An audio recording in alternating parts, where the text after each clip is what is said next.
Números capítulo 13, 25 a 33. Vamos fazer essa leitura alternadamente. Ao cabo de 40 dias, voltaram de espiar a terra.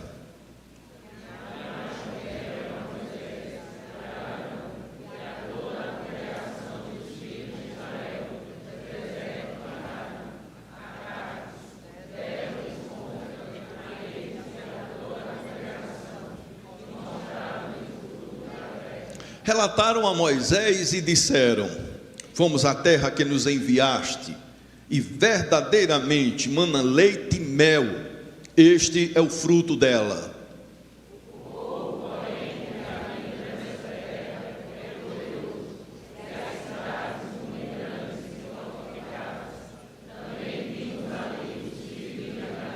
Os amalequitas habitam na terra do Nequebe, os heteus, os jebuseus e os amorreus habitam na montanha, os cananeus habitam ao pé do mar e pela ribeira do Jordão.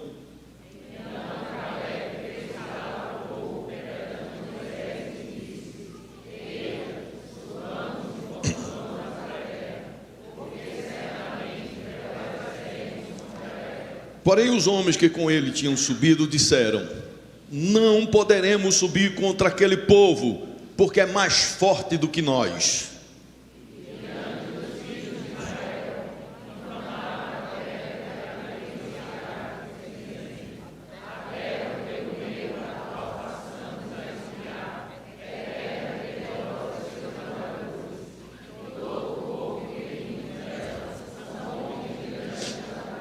Também vimos ali gigantes. Os filhos de Anak são descendentes de gigantes.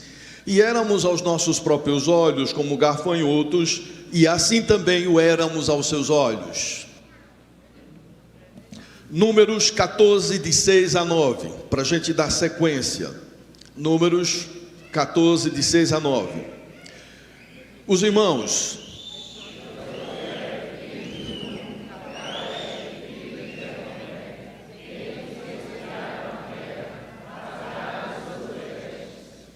E falaram a toda a congregação dos filhos de Israel, dizendo: a terra pelo meio do qual passamos a espiar é terra muitíssima boa.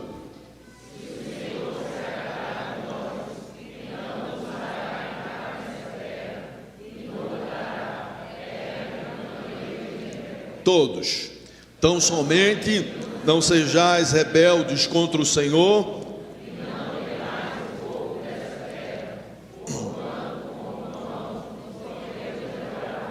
retirou-se deles o seu amparo, o Senhor é conosco, não tem mais.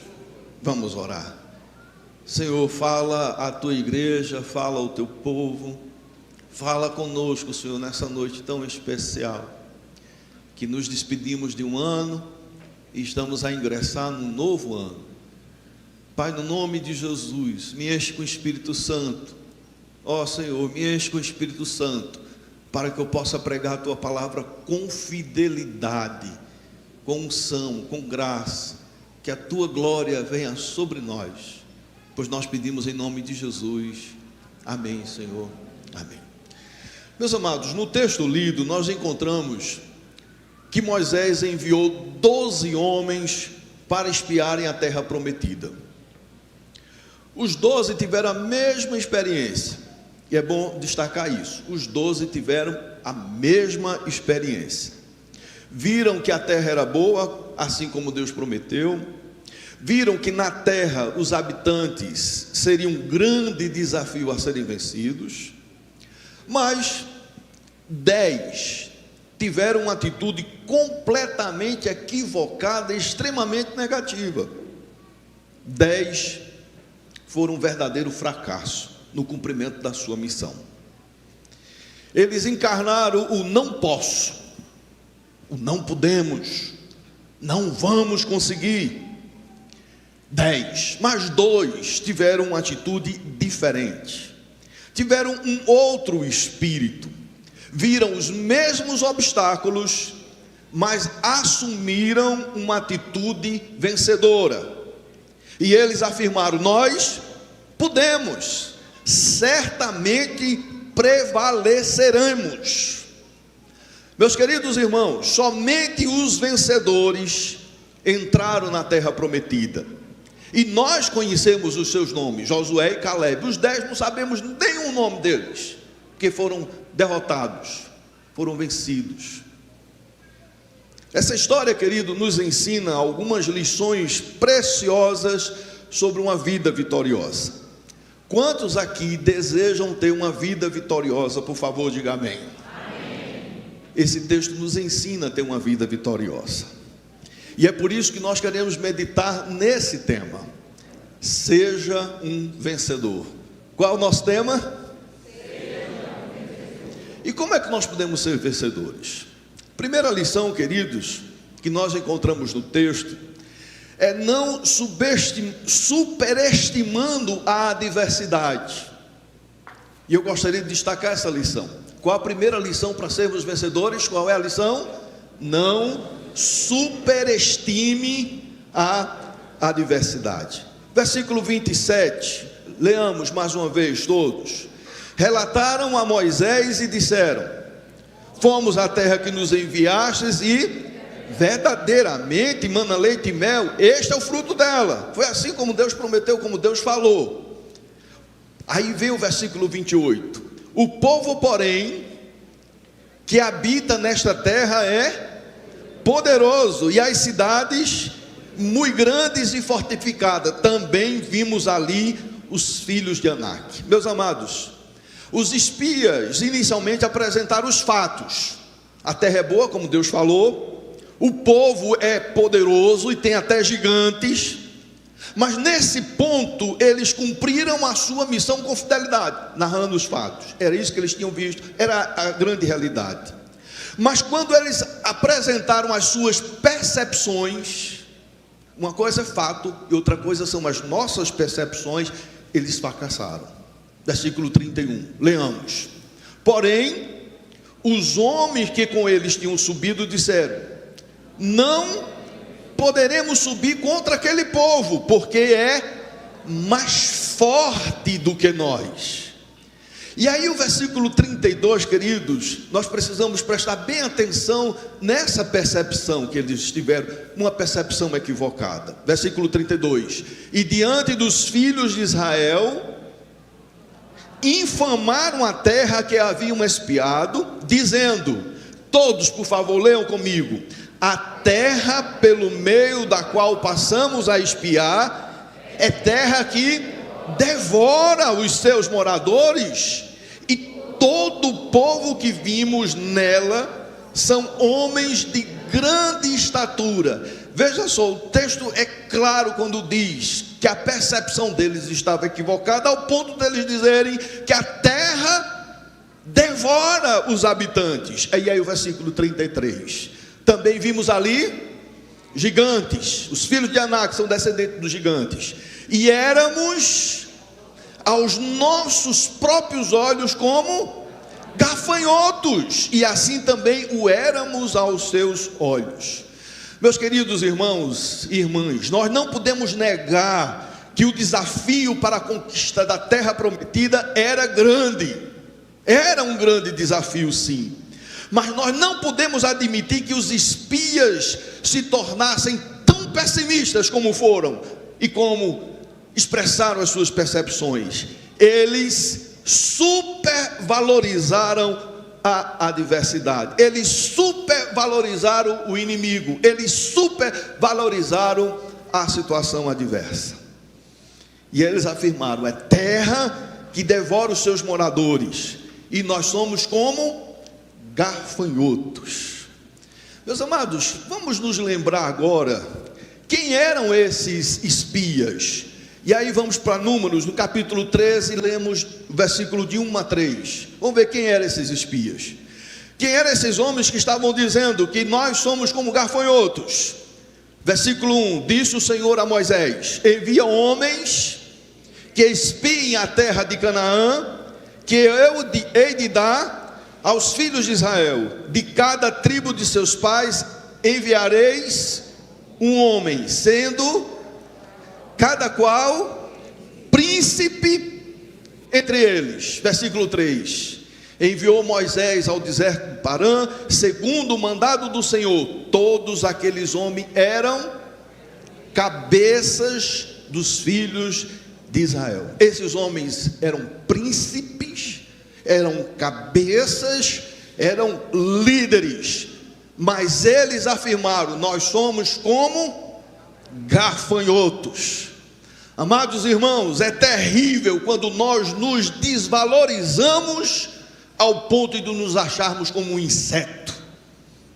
Príncipes se vendo como insetos. Isso me faz lembrar de Mefibosete, neto do rei Saul, filho de Jonatas.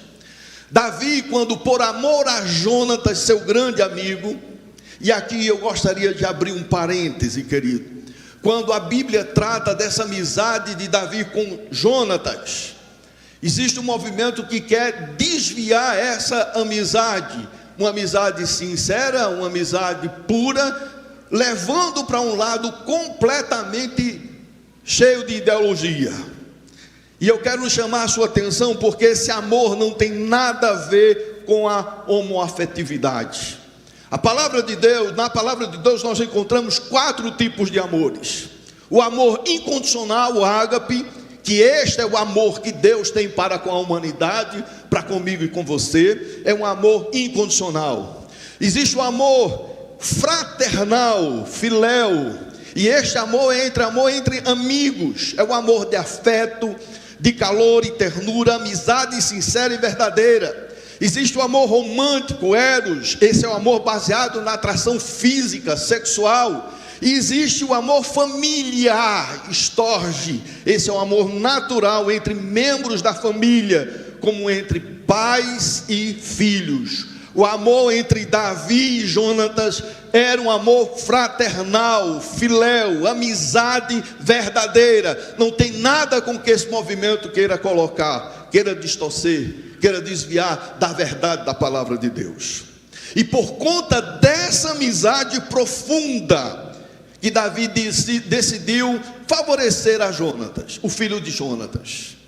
Quando Davi então revelou suas boas intenções de abençoar, Mefibosete, em vez de se alegrar e glorificar a Deus, ele demonstrou um profundo sentimento de desvalorização. Segundo Samuel, capítulo 9, versículos 7 e 8, veja o que está escrito. Então lhe disse Davi: não temas, porque usarei de bondade para contigo por amor de Jonatas teu pai, e te restituirei todas as terras de Saul teu pai, e tu comerás pão sempre à minha mesa. Agora vamos ver o que diz o versículo 8, leamos todos juntos. Então se inclinou e disse: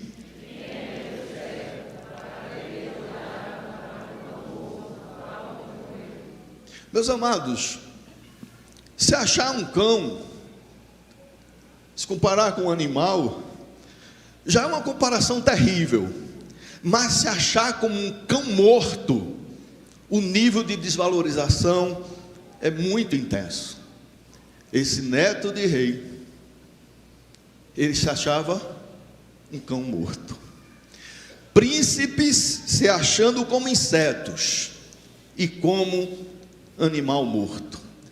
Para ser vencedor, queridos, não se pode supervalorizar as adversidades e em contrapartida se diminuindo, se desvalorizando.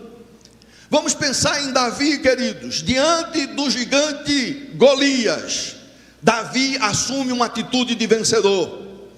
Primeira coisa que Davi faz, ele estava no campo tomando conta das ovelhas, o pai manda ele levar mantimento para os irmãos que estavam na batalha, no campo de luta. E quando Davi chega, escuta a história de que o rei estava prometendo dar prêmios e recompensa para quem enfrentasse o gigante. E Davi se interessou pela notícia. E quando o irmão mais velho de Davi tomou conhecimento disso, se aproximou de Davi e disse: o que é que você está fazendo aqui? Eu conheço a sua presunção e a sua maldade. Meus amados, veja que coisa terrível. O irmão mais velho de Davi chega para ele, em vez de acolher, de receber, de dar atenção, ele vai com palavras destruidoras contra a sua alma. Você é presunçoso, você é mau, o que você está fazendo aqui? Você está querendo se mostrar? E a Bíblia Sagrada nos diz que Davi se desviou do irmão. E Davi então continuou na sua jornada e expressou o desejo de lutar. E alguém comunica ao rei Saul de que Davi queria lutar. E o rei chama, e quando disseram a Saul que tinha uma pessoa que ia lutar, eu imagino que Saul pensou: vem um homem experiente, forte, para lutar contra o gigante. E qual não foi a surpresa? Quando chega Davi, um adolescente de 17 anos, baixo, magro.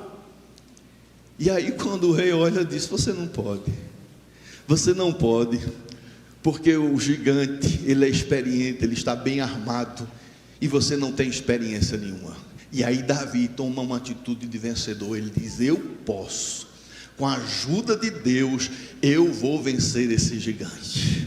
Amados, como a nossa percepção ela é importante diante das adversidades, diante da vida. Todo o exército de Israel, quando estavam vendo o gigante, se afastavam com covardia, e na medida em que recuava, o gigante avançava. Mas Davi teve uma percepção diferente, ele diz: com a ajuda de Deus eu posso vencer. Amém, amados? Com a ajuda de Deus nós somos mais que vencedores. Com a graça de Deus nós somos mais que vencedores. Davi não apenas se desvia das palavras negativas do irmão e do rei, mas Davi usa o recurso que tem. Davi não chega diante do gigante de mãos vazias. Ele tinha uma arma de guerra muito simples, muito primitiva, mas era uma arma de guerra. A funda era uma arma de guerra. Pedaço de couro com 2 pedaços de corda, e se colocava uma pedra e se arremessava. Era a arma dele. Meus queridos irmãos, nessa história nós aprendemos que os recursos que nós temos, por mais simples que sejam, quando nós colocamos nas mãos de Deus, se tornam recursos extraordinários. Portanto, coloque os seus recursos na mão de Deus, e você vai ver que Deus vai fazer grandes coisas através de você. Davi usa os recursos que tem, mas uma outra coisa que Davi faz, ele confia totalmente em Deus. Ele diz: o Senhor me livrou das mãos do leão e do urso, o Senhor me livrará das mãos desse filisteu. Meus queridos irmãos, Deus é o Deus que age, o Deus que faz, e para sermos vencedores, nós não podemos supervalorizar as adversidades. E 1 Samuel, capítulo 17, versículo 50, descreve o resultado dessa atitude vencedora de Davi. Assim prevaleceu Davi contra o filisteu, com uma funda e com uma pedra. Amado meu querido irmão, você não é nem inseto, nem um cão morto. Por conta de Cristo você é mais que vencedor. Por conta de Cristo você é capaz de ter uma atitude diferente, uma atitude de fé. Por conta de Cristo você pode contar com as mais preciosas bênçãos de Deus. Nós estamos iniciando mais um ano em nossas vidas, daqui a pouco. Expulse em nome de Jesus todo sentimento de inferioridade, de negatividade e de derrota em nome de Jesus. Você não é um derrotado, você é mais que vencedor em Cristo Jesus. Você é vencedor. Assuma essa atitude diante de um ano. O que é que nós esperamos? Tem pessoas que dizem: entra ano e sai ano, tudo é a mesma coisa. Pode ser, mas tudo pode mudar, queridos. Tudo pode acontecer de forma extraordinária, mas a primeira coisa que precisa acontecer é uma mudança no seu coração. A mudança de ano pode ser a continuação de um ano, mas a mudança no seu coração pode determinar a qualidade de vida que você terá em 2024. Tenha uma determinação na presença do Senhor, uma nova atitude, atitude de vencedor, atitude de quem confia totalmente em Deus, atitude de quem mantém a fé, aconteça o que acontecer, atitude de quem sabe que Deus está no trono, está no controle de todas as coisas. Seja um vencedor, amém?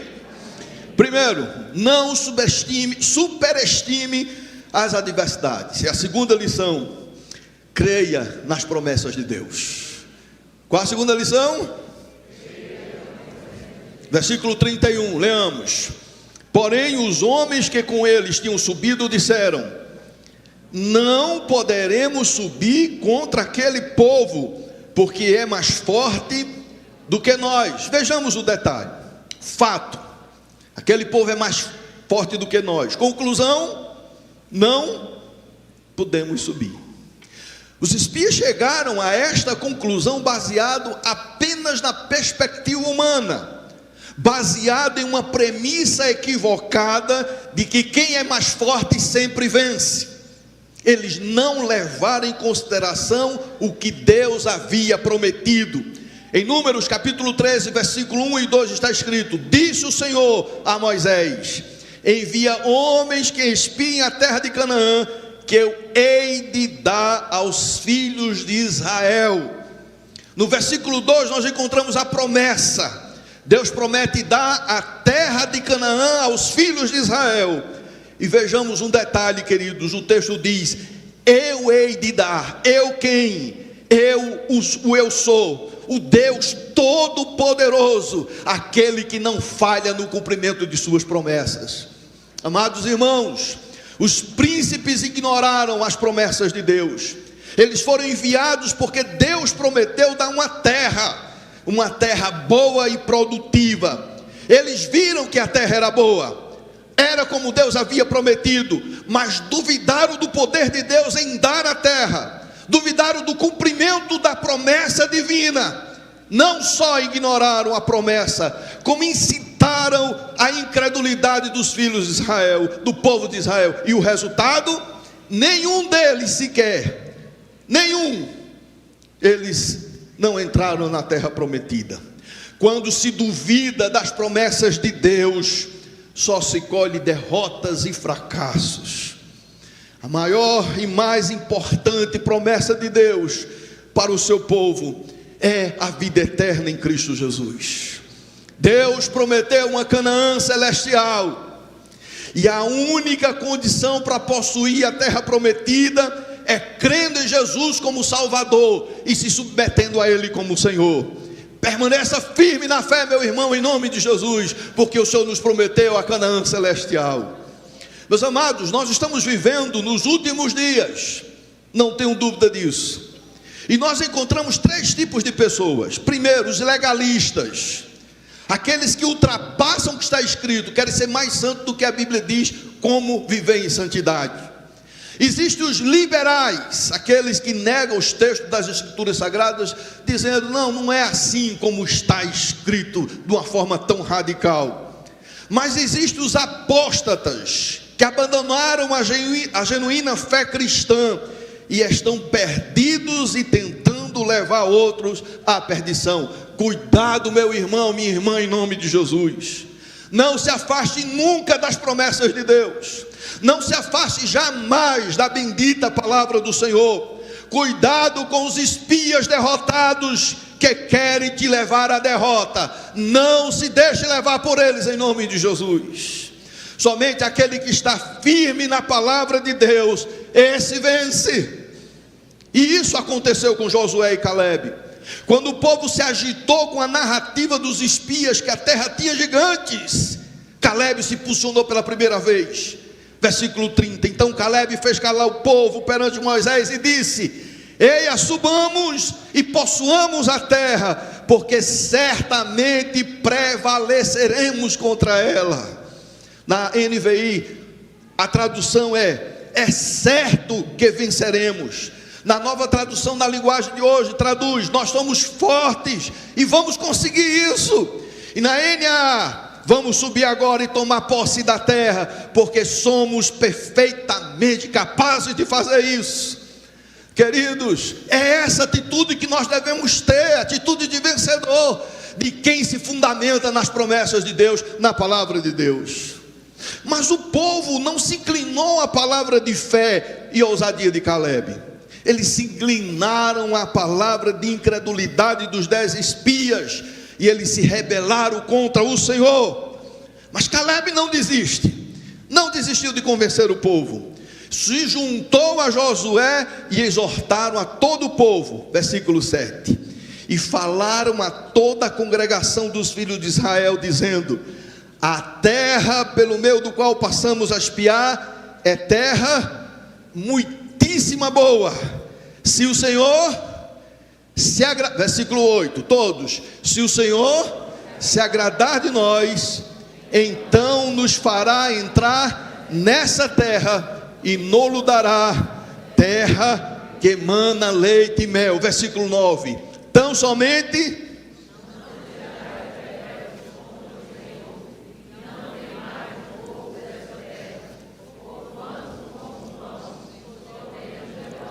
retirou-se deles o seu amparo. O Senhor pesou na balança e o viu em falta. O Senhor é conosco, não os temais. Agora vamos ver o resultado dessa palavra de fé. Versículo 10. Apesar disso, toda a congregação disse que os apedrejassem. Meus queridos irmãos, quando uma palavra negativa penetra o coração de uma pessoa, não é fácil mudar. E eu quero dizer para você que está enfrentando adversidades, que está enfrentando lutas, grandes desafios para o começo de ano, não deixe que nenhuma palavra negativa tome conta do seu coração. Creia nas promessas de Deus, se fundamente nela, e você vai ser mais que vencedor em Cristo Jesus. E aí o versículo 10 continua: porém, a glória do Senhor apareceu na tenda da congregação a todos os filhos de Israel.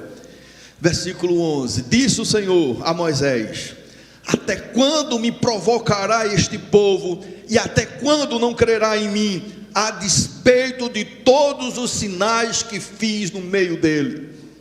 Meus queridos, Deus emite um juízo contra o povo, mas Moisés intercede. E aí chegamos ao versículo 20: tornou-lhe o Senhor segundo a tua palavra, eu lhe perdoei. Porém, tão certo como eu vivo, e como toda a terra se encherá da glória do Senhor, nenhum dos homens que, tendo visto a minha glória e os prodígios que fiz no Egito e no deserto, todavia me puseram à prova já 10 vezes, e não obedeceram a minha voz. Oh, meus amados, como muitas vezes nós somos rebeldes, teimosos, coração endurecidos. Já contemplamos a glória de Deus, já vimos Deus operar tantas vezes nas nossas vidas, mas muitas vezes nós nos posicionamos com rebeldia, com indiferença, com incredulidade, e vivendo na vida que nós achamos que temos que viver, e não vivemos de acordo com a palavra de Deus. Veja o que está escrito no versículo 23, para esses que não se fundamentaram a sua vida na palavra de Deus: nenhum deles verá a terra que com juramento prometi a seus pais, nenhum daqueles que me desprezaram a verá. Porém o meu servo Calebe, visto que nele houve outro espírito, e perseverou em seguir-me, eu farei entrar na terra que espiou, e a sua descendência a possuirá. Louvado seja o nome do Senhor. Meus queridos, quando temos outro espírito, ou seja, uma atitude de fé, de total confiança nas promessas de Deus, Deus nos dá a Canaã celestial. Ele nos fará entrar na terra prometida. O povo de Israel teve que lutar para possuir a terra de Canaã. Lutaram e venceram. Nós temos a promessa da Canaã celestial. Não temos que lutar para termos o direito de possuir a terra prometida, a Canaã celestial. Jesus já lutou por nós. Na cruz ele venceu todos os inimigos que nos escravizavam e nos condenavam. A Canaã celestial está assegurada para aqueles que se entregaram a Jesus Cristo de Nazaré. E eu chamo a sua atenção para Romanos 8,32, quando diz, todos, Romanos 8,32, leamos, toda a igreja, aquele, o seu próprio Filho, antes por todos nós o entregou, porventura não nos dará graciosamente com ele todas as coisas? Se Deus deu um maior, que foi Jesus Cristo, para te libertar, te salvar e te dar a Canaã celestial, será que ele não vai te dar as outras coisas que são incomparavelmente menores e menos importantes? Deus é aquele que nos ama e nos conduz em vitória. Seja um vencedor, não superestime as adversidades, creia nas promessas de Deus, mas a última lição, agrade ao Senhor. Amém, amados? Agrade ao Senhor. 2024 está chegando. Não superestime as adversidades. Creia nas promessas de Deus e agrade ao Senhor. Versículo 8, todos. Se o Senhor se agradar de nós, então nos fará entrar nessa terra e nola dará, terra que mana leite e mel. Meu querido irmão, deixe-me perguntar a você, você tem procurado agradar ao Senhor? Você tem procurado agradar ao Senhor? A Bíblia diz, agrada-te do Senhor e Ele satisfará os desejos do teu coração. Nessa história nós encontramos dois tipos de pessoas, muitos tipos de pessoas, mas eu quero destacar duas. Primeiro tipo de pessoas, as que desagradam a Deus. Desagradam porque duvidaram das promessas de Deus, duvidaram da palavra de Deus. Deus já tinha provado o seu poder em libertar o seu povo. Deus já tinha provado o seu poder em prover as demandas do seu povo em pleno deserto. Deus já tinha provado o seu amor pelo seu povo, estando no meio deles e guiando o seu povo. Mas o povo se deixou levar pelas palavras humanas e negativas, não deram crédito às palavras de Deus e das bênçãos de Deus. O resultado foi derrota e fracasso. Número 14, 23. Nenhum deles verá a terra que com juramento prometi. Nenhum deles. Quem desagrada a Deus não tem vitória. Quem desagrada a Deus não vê a terra prometida. Quem desagrada a Deus não vê as bênçãos de Deus. Mas há um segundo tipo de pessoas, aquelas que agradaram a Deus. Agradaram porque se firmaram nas promessas de Deus. Calebe e Josué se apegaram à palavra de Deus, não duvidaram de Deus em nada. Eles tiveram uma atitude de fé e ousadia.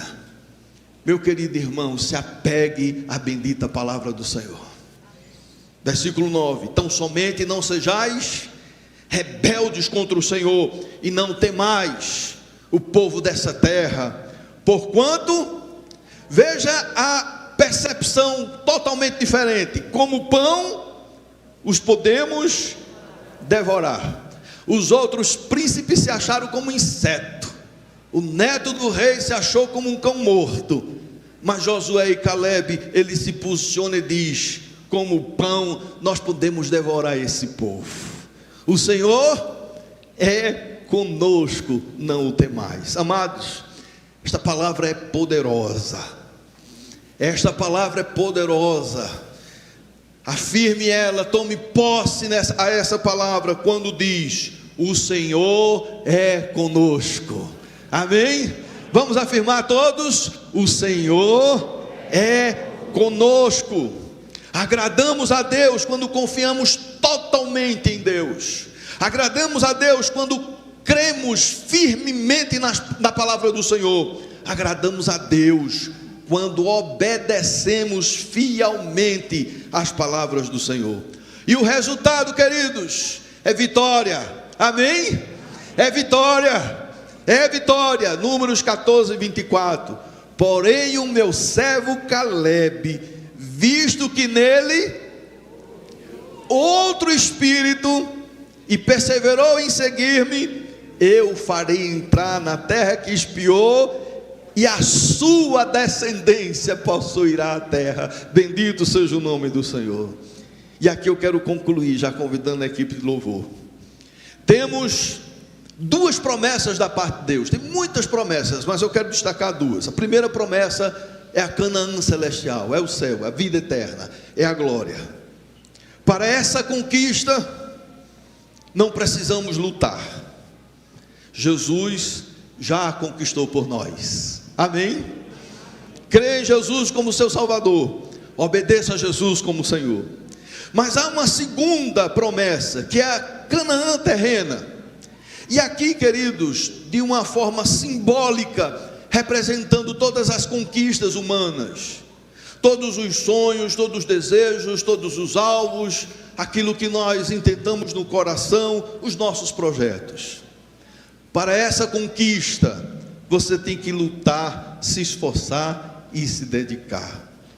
E eu quero chamar a sua atenção para Números 14, no versículo 8, quando diz: se o Senhor se agradar de nós. Versículo 9, o Senhor é conosco. E o versículo 24, visto que nele houve outro Espírito. Queridos, 2024 está aí, está chegando. Qual o Espírito que você vai estar iniciando esse novo ano? A certeza de que Deus está conosco? Amém?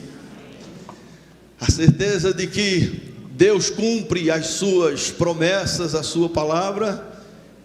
E aí, queridos, nós já temos a bênção maior assegurada em Cristo Jesus, que é a Canaã celestial. Mas as demais conquistas dessa terra, você tem que lutar. Amém? Você tem que se determinar. Querido, inicie esse ano dizendo: vai ser bênção, eu vou realizar meus sonhos, com a graça de Deus, com a bondade de Deus, com o poder de Deus, baseado nas promessas de Deus, na palavra do Senhor, eu vou conquistar essa terra em nome de Jesus. E ao final do ano, você vai estar celebrando as grandes vitórias do Senhor. Vamos ficar em pé e vamos cantar. Maravilhosa graça, amor que não tem fim, tomou o meu lugar, a minha cruz levou e deu a sua vida para me libertar.